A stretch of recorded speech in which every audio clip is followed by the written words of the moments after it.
মঙ্গল গ্রহ থেকে আনা বিষাক্ত পাপায়া ও কলার মোটসার রেসিপি আপনাদেরকে শিখিয়ে দেব। আর এই রেসিপি যদি একবার আপনারা শিখতে পারেন, নির্ঘাত উপরে চলে যেতে পারবেন নিঃসন্দেহে। এইদিকে হাবিব পেঁপে এবং কলার মোচার জামা কাপড়গুলো নিজ দায়িত্বে খুলে নিচ্ছে ইচ্ছে মতন করে। তারপরে আবার সে টেস্ট করে দেখতেছে যে আসলে খাবারের মানটা ঠিকঠাক আছে কি না। খাবারের মান ঠিক আছে কিনা তা দেখার জন্য একের পর এক ক্ষুদে বিজ্ঞানী নিজ দায়িত্বে টেস্ট করে দেখতেছে আর বলতেছে ঠিক আছে ঠিক আছে।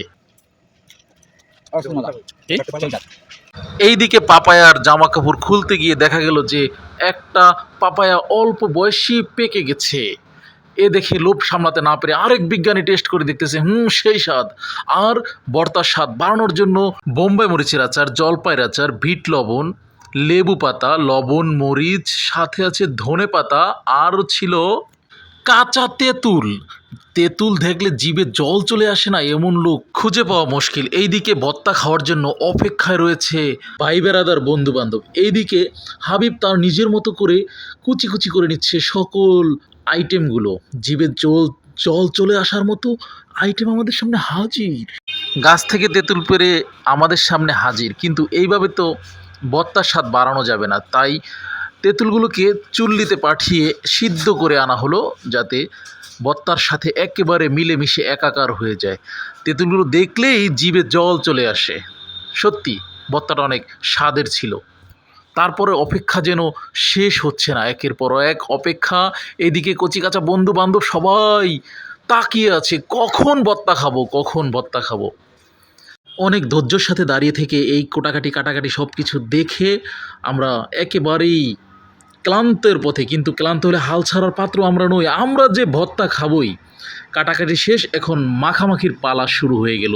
মাখামাখির প্রথমেই আমরা একেবারে সেই তেঁতুলগুলো দিয়ে দিলাম। এটা হলো শুকনো তেঁতুল। এরপরে দিতে শুরু করে দিলাম লবণ, একটু পানি দিয়ে চটকিয়ে। এদিকে চুল্লি থেকে উঠিয়ে আনা সেই কাঁচা তেঁতুলগুলো সেদ্ধ হয়ে গেছে, দেখলেই জিভে জল চলে আসে এরকম একটা সিচুয়েশন। তারপরে মাখামাখি শুরু। এর আগে মাখামাখির দায়িত্বটা আমরা শিপনকে দিয়েই করাতাম, আজ আমরা হাবিবের মাধ্যমে মাখামাখির দায়িত্ব দিলাম। সাথে বিট লবণ দিয়ে দিল। বিট লবণ দিলে স্বাদ বেড়ে যায়। বিট লবণের পাশাপাশি বাংলা লবণও দিতে হয়। এই যে স্বাদটা ঠিক আছে, বাংলা লবণ দেওয়ার পরে এরপরে দিতে হবে মরিচের গুঁড়া। কালার চলে আসবে, স্বাদ বেড়ে যাবে এবং মাখামাখিতে হাবিব খুব পারদর্শী, আর তার হাতের মাখা খেলে অবশ্যই ভালো লাগে। আপনারাও যদি দেখে ভালো লেগে থাকে, শিখে থাকেন, তাহলে অবশ্যই টেস্ট করে দেখবেন। এভাবে পেঁপে এবং কলার মোচা খেতে অনেক মজা। মাখামাখির পরেই শুরু হয়ে গেল আমাদের ভাগাভাগি। সবাই হাত পেতে দাঁড়াও, যে যেভাবে পারো কলা পাতা নিয়ে দাঁড়াও। ভাগাভাগি শুরু হয়ে গেল। এভাবে আমরা প্রায় সময় খেয়ে থাকি। এটার ভিতরে অন্যরকম একটা মজা আছে। বন্ধু বান্ধব সবাই মিলে একসাথে ভর্তা খেলে অনেক মজা পাওয়া যায়। ধন্যবাদ আমাদের ভিডিওটি দেখার জন্য। দেখে যদি ভালো লেগে থাকে একটা লাইক এবং একটা কমেন্ট করে জানাবেন।